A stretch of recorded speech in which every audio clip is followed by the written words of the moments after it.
Good morning, students. I'm going to start the next very chapter, the Industrial Revolution, for Class 8, Chapter 3rd. This whole chapter, first the Renaissance, then the Reformation, the Industrial Revolution. All three chapters are correlated with each other. Renaissance, it gave birth of new thinking, reformations, the changes started.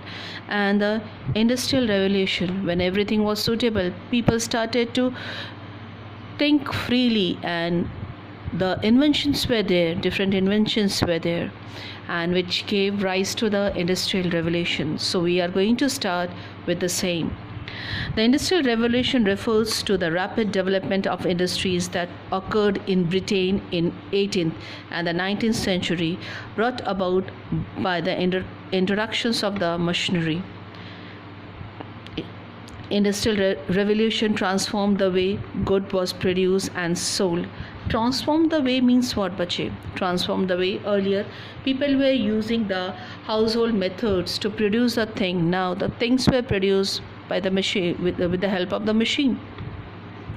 Before the revolution took place, the medieval economy in Europe was very simple.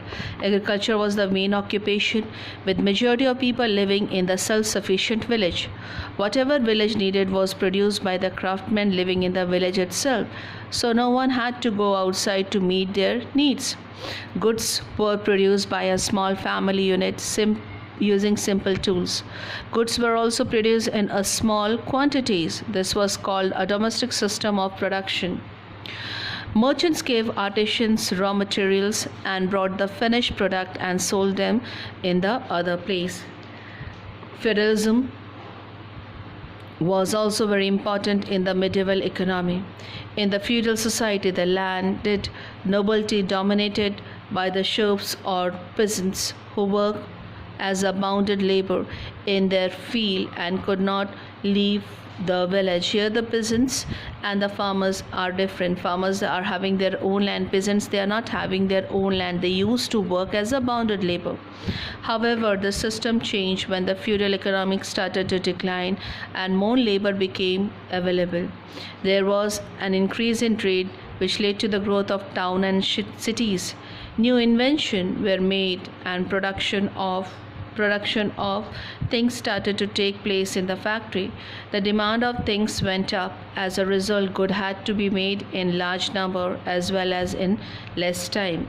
That affected the lifestyle of people. The factory style system of productions became dominant.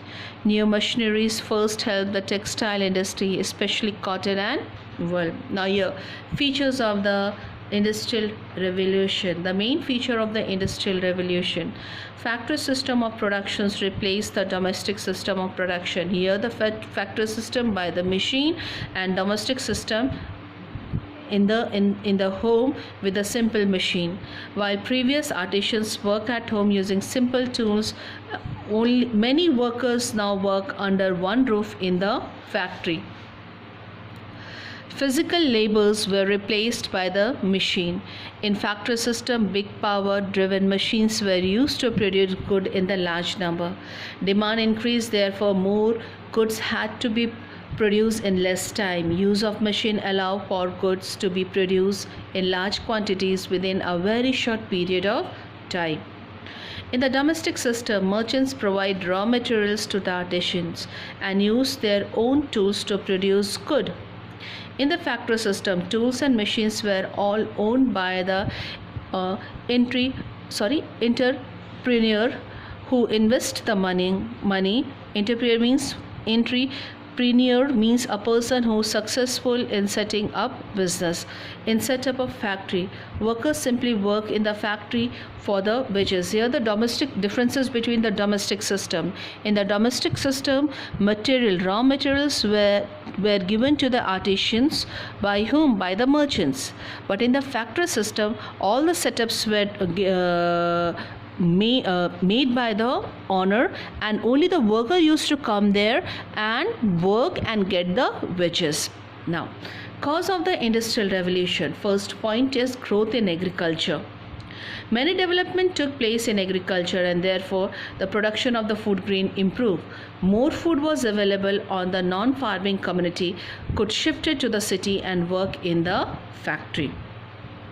Increase in the international trade. As trade increased, cities and towns developed. People had more money in their hands and demand for different type of food increased. They led to the creation of market where demands and supply began on a large scale. Availability of labor. In the Middle Economic, feudalism was the most important structure in Europe. As the demand for good quality products grew and agriculture improved, the feudal economy began to collapse. They created surplus of labor who could work in the factory. They left their village and come to the cities. Surplus money. Growth in the agriculture and trade measure rise of wealth in the hand of the few. The wealthy merchants and the landlords now had surplus money in their hand, which could be used to set up a new factories with machines and tool. This all 5 points were this all 1 2 3 4 5 points are there. Next comes for the cause of the industrial revolution was the new invention. Many new machines were invented during this time. A series of new ideas changed the textile industry. For example, around 1764, Englishman James Hargreaves invented a spinning jenny, following which the production of the textile went up to the manifold. So these were the different inventions were there, which was one of the